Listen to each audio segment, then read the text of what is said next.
হরে কৃষ্ণ, জয় ছিল প্রভুপাদ। কি আপনারা কি জানেন রূপগঞ্জ কোন দিন নৌবিহার পালিত হচ্ছে? রূপগঞ্জ নৌবিহার পালিত হচ্ছে 8ই মে, রোজ শুক্রবার।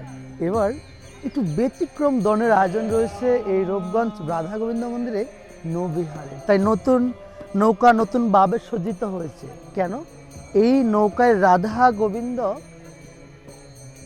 ভ্রমণ করবেন।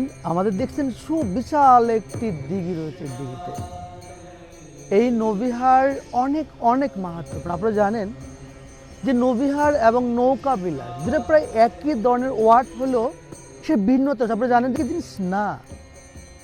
যেমন নৌকা বিলাস হয়েছিল কেন?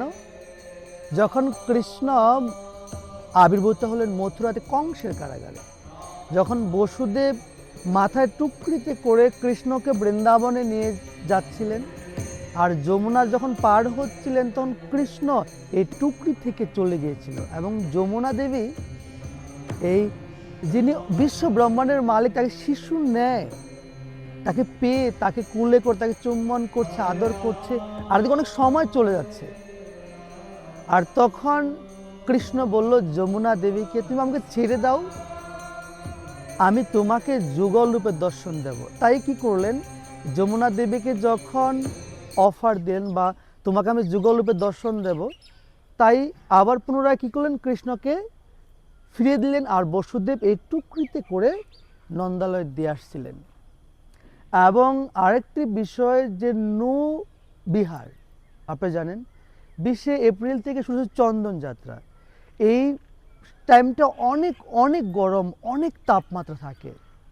তাই ভগবানকে 21 দিন ব্যাপী গায়ে চন্দন লেপন করা হয় এবং ভগবানকে প্রতিদিন বৈকালীন সময়ে এই 21 দিন ব্যাপী নৌকায় করে তাকে ভ্রমণ করানো হয়, যেন এই সুশীতল এই নদীর এই জলের শীতল হাওয়া ভগবানের অঙ্গে লাগে। তাই এই নৌবিহার আমরা যেহেতু 21 দিন করতে পারি না, যেহেতু আমাদের বিভিন্ন সংকট রয়েছে, তা আমরা এই নৌবিহার একদিন করে থাকি। প্রতিবারে নেই, এবারও এটা ব্যতিক্রম ধরনের জাঁকজমকপূর্ণভাবে পালিত হচ্ছে রূপগঞ্জ রাধা গোবিন্দ মন্দিরের নৌবিহার। সত্যি অনেক অনেক আনন্দ এবং আনন্দ আনন্দের সীমা নেই নৌবিহারে। আপনারা সকলেই আসবেন।